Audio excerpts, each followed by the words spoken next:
जय श्री राधा कृष्ण। आप सबको पुनः राम राम नमस्कार। आज हम लोग फिर आषाढ़ मास कृष्ण पक्ष की योगिनी एकादशी से संबंधित चर्चा कर रहे हैं। भगवान कृष्ण और युधिष्ठिर के मध्य का संवाद है कि एकादशी के व्रत को कैसे रहा जाए, कैसे उसका पालन किया जाए और व्रत को रहने से क्या क्या लाभ होता है, क्या क्या पुण्यों की प्राप्त होती है। तो आपसे निवेदन है कि चैनल को सब्सक्राइब कर लें, उसके बाद कथा श्रवण करें। युधिष्ठिर ने पूछा वासुदेव से कि वासुदेव, आषाढ़ के कृष्ण पक्ष में जो एकादशी होती है उसका क्या नाम है, कृपया उसका वर्णन करिए। भगवान श्री कृष्ण बोले, नृपश्रेष्ठ, आषाढ़ के कृष्ण पक्ष की एकादशी का नाम योगिनी है। ये बड़े बड़े पातकों का नाश करने वाली होती है। संसार सागर में डूबे हुए प्राणियों के लिए सनातन नौका के समान है। तीनों लोकों में सारभूत व्रत है। अलकापुरी में राजाधिराज कुबेर रहते हैं। वे सदा भगवान शिव की भक्ति में तत्पर रहने वाले हैं। उनके हेममाली नाम वाला एक यक्ष सेवक था जो पूजा के लिए फूल लाया करता था। हेममाली की पत्नी बड़ी सुंदर थी, उसका नाम विशालाक्षी था। वो यक्ष काम पास में आबद्ध होकर सदा अपनी पत्नी में आसक्त रहता था। एक दिन की बात है कि हेममाली मानसरोवर से फूल लाकर अपने घर में ही ठहर गया और पत्नी के प्रेम का आस्वादन करने लगा, अतः कुबेर के भवन में न जा सका। इधर कुबेर मंदिर में बैठकर शिव का पूजन कर रहे थे। उन्होंने दोपहर तक फूल आने की प्रतीक्षा की। जब पूजा का समय व्यतीत हो गया तो यक्षराज ने कुपित होकर सेवकों से पूछा, यक्षो, दुरात्मा हेममाली क्यों नहीं आ रहा है? इस बात का पता लगाओ।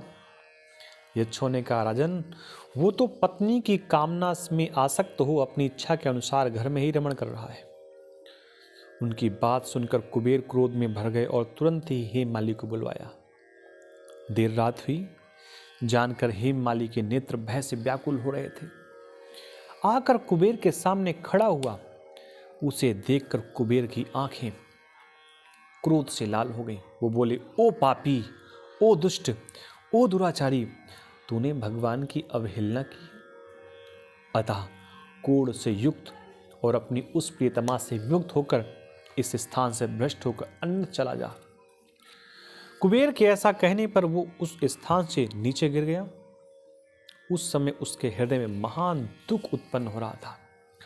कोढ़ों से सारा शरीर पीड़ित था, परंतु शिव पूजा के प्रभाव से उसकी स्मरण शक्ति लुप्त नहीं होती थी। पातक से दबा होने पर भी वो अपने पूर्व जन्म की याद रखता था। तदंतर इधर उधर घूमता हुआ वह पर्वतों में श्रेष्ठ मेरुगिरी के शिखर पर गया। वहां उसे तपस्या में पुंज मुनिवर मार्कंडे जी का दर्शन हुआ। पाप कर्मा यक्ष ने दूर से ही मुनि के चरणों में प्रणाम किया। मुनिवर मार्कंडे ने उसे भय से कांपते हुए देख परोपकार की इच्छा से निकट बुलाकर कहा, तुझे कोढ़ के रोग ने कैसे दबा लिया? तू क्यों इतना अधिक निंदनीय जान पड़ता है? यक्ष बोला, मुने, मैं कुबेर का अनुचर हूँ। मेरा नाम हेममाली है। मैं प्रतिदिन मानसरोवर से फूल लेकर शिव पूजा के समय कुबेर को दिया करता था।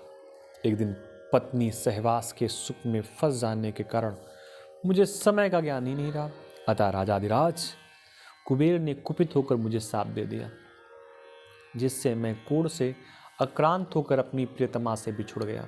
मुनिश्रेष्ठ, इस समय किसी शुभ कर्म के प्रभाव से मैं आपके निकट आ पहुंचा हूं। संतों का चित्त स्वभावता परोपकार में लगा रहता है। ये जानकर मुझ अपराधी को कर्तव्य का उपदेश दीजिए। मार्कंडे जी ने कहा, तुमने यहाँ सच्ची बात कही है, असत्य भाषण नहीं किया है, इसलिए मैं तुम्हें कल्याणप्रद व्रत का उपदेश करता हूँ। तुम आषाढ़ के कृष्ण पक्ष में योगिनी एकादशी का व्रत करो। इस व्रत के पुण्य से तुम्हारी कोढ़ निश्चय ही दूर हो जाएगी। भगवान श्री कृष्ण कहते हैं, ऋषि के ये वचन सुनकर हेममाली दंड की भांति मुनि के चरणों पर गिर पड़ा। मुनि ने उसे उठाया, इससे उसको बड़ा हर्ष हुआ। मार्कंडे जी के उपदेश से उसने योगिनी एकादशी का व्रत किया, जिससे उसके शरीर की कोढ़ दूर हो गई। मुनि के कथनानुसार उस उत्तम व्रत का अनुष्ठान करने पर वह पूर्ण सुखी हो गया।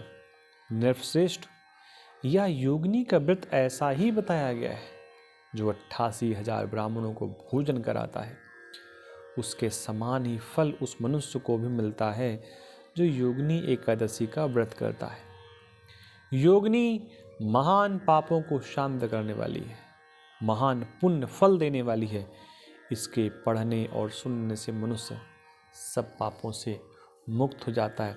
ऐसा भगवान कृष्ण ने युधिष्ठिर को समझाया और कहा, हे युधिष्ठिर, तुम भी इस योगिनी एकादशी का व्रत करो, जिससे तुम्हारे जीवन के भी सभी पाप कष्ट दूर हो जाएं और तुम्हें भी अभय पद की प्राप्ति हो, तुमको भी राजपद की प्राप्ति हो, तुमको भी तुम्हारा अपना अधिकार तुम्हें प्राप्त हो जाए। ऐसा भगवान ने युधिष्ठिर को समझाया। युधिष्ठिर जी समझ गए, उन्होंने इस व्रत का पालन किया और फिर भगवान की बड़ी असीम अनुकंपा उनके ऊपर हुई